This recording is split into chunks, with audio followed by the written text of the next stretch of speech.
duty. Okay. Shame. Oh, Kotaku. For those not in the know, Kotaku is a gaming website that recently underwent some management changes. They recently downsized the company and asked the remaining writers and editors to focus on writing game guides rather than opinions and news. Generally speaking, I do have a bit of compassion for people who lose their jobs. But in the gaming community, Kotaku has such a bad name because of how it tries to harass and cancel other people. Even today, as they go through management changes, they try to cancel people and harass people, like including this gamer, Melanie Mac, based on her Christian belief and her stance towards LGBT. They should indeed go and just focus on the game guides. Just do that, just play games. A lot of people will have gladly exchanged their job in order to write guides for the games that they love. So in this short 5-minute clip, I'm going to focus on the worst things that Kotaku has done to the gaming community. Bear in mind that I do not have a very high opinion of Kotaku, and some of you who have read Kotaku more often can come and give me comments or correct me with your own list of the worst things that Kotaku has done. So without further ado, let me begin. The first and most obvious thing that Kotaku has done is to create an atmosphere of distrust between reviewers and companies. Now, don't get me wrong, I'm a small-time reviewer, so I'm okay that companies don't give me advanced copies of their games. But Kotaku has made the odds of companies trusting reviewers with advanced copies and advanced reviews because they keep leaking information or keep telling people how to download the games illegally. This is why Kotaku is blacklisted by not only Nintendo but also by Ubisoft and Bethesda. And to make things worse, they are very sanctimonious about it. Now, what do I mean by this?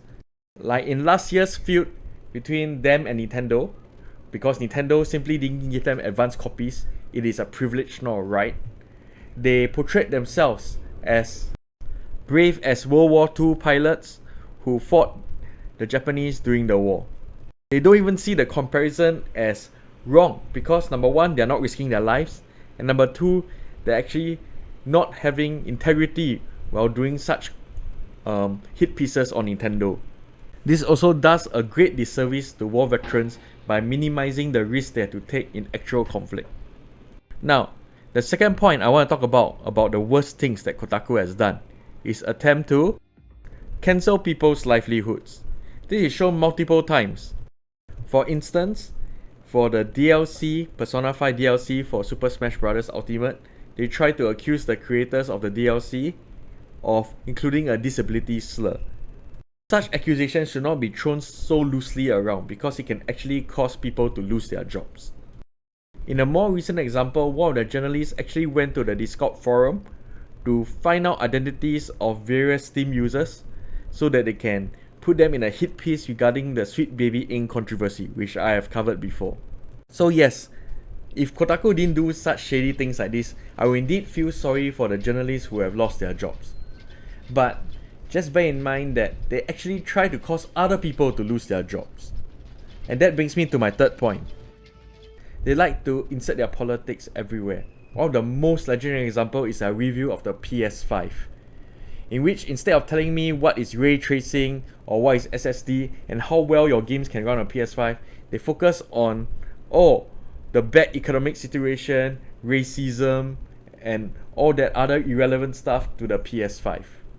Instead of telling me how great a game was and or what features to expect, they like to tell me on how everything is racist, even though the context of the game is inspired by a medieval European fantasy, or how everything is sexist, even though the character designs are follow-up to previous game in the Soul Calibur series in this case. So do let me know what are the worst things that Kotaku has done in your opinion. If possible, please do cite sources in your comments so I can refer to them and think about them. And for all game journalists out there, just love what you're doing, guys. It's a real privilege to sit down and play video games and be paid to review them. I wish I had a job. I'm just doing this in my spare time. Alright, thank you everyone. If you like it, please subscribe to the channel. But regardless whether you subscribe or like my opinion, I hope you all have a good week ahead. Take care.